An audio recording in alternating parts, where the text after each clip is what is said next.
Reading YouTube, I read an article the other day about two people. One is a guy that lives in Huntsville, Alabama, and the other is someone that reportedly lives in Uruguay.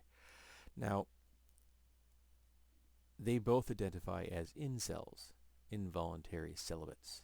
And the entire incel worldview is nothing but one big ball of toxic masculinity and misogyny. It is a hateful, evil, just poisonous worldview. But they aren't just espousing rhetoric about being an incel. No. They, at one time, they recently passed on the ownership of this site to someone else, um, were in control of a website that is pro-suicide, that has encouraged people to kill themselves, giving instructional information, actually having live feeds of people making suicide attempts. Um, the justification for this is that actions have consequences, and that these people are going to do this anyway.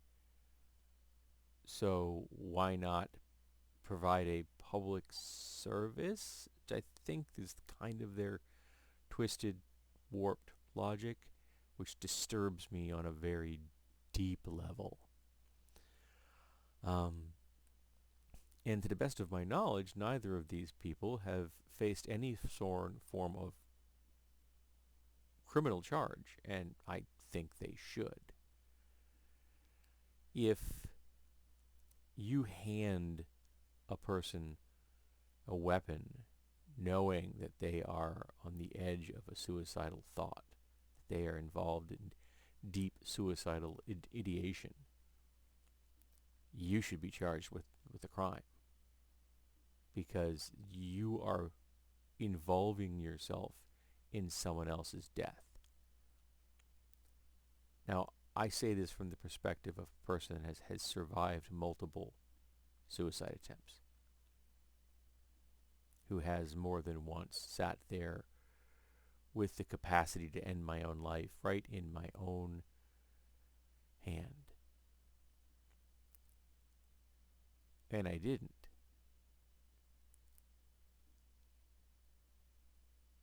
And one of the reasons is that I had people that supported me. I had people that talked me out, talked me down. And sometimes it was just the knowledge that I had people in my life that cared. They saved my life. I was involved in that.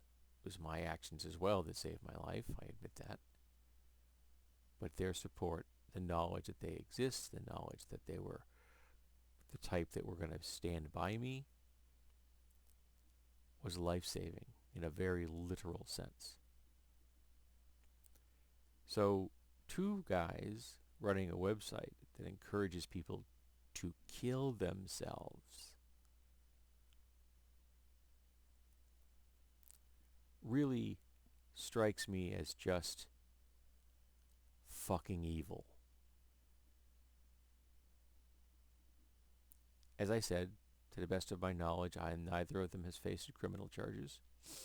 As seeing as one of them lives in the United States, I don't see why they haven't faced them. This site has been tied to people who have killed themselves. Many people who have killed themselves, who have been encouraged in their darkest moments when they needed a lifeline, when they needed someone to help them up and out of that state, when they needed someone to tell them that suicide is a permanent solution for what is often a temporary problem.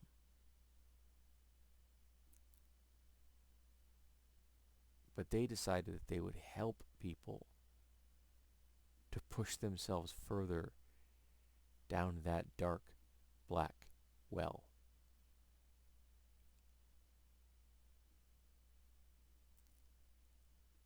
And I have a really hard time articulating how evil that is. And there should be consequences to their actions. And I think those consequences should be to spend the rest of their lives in prison.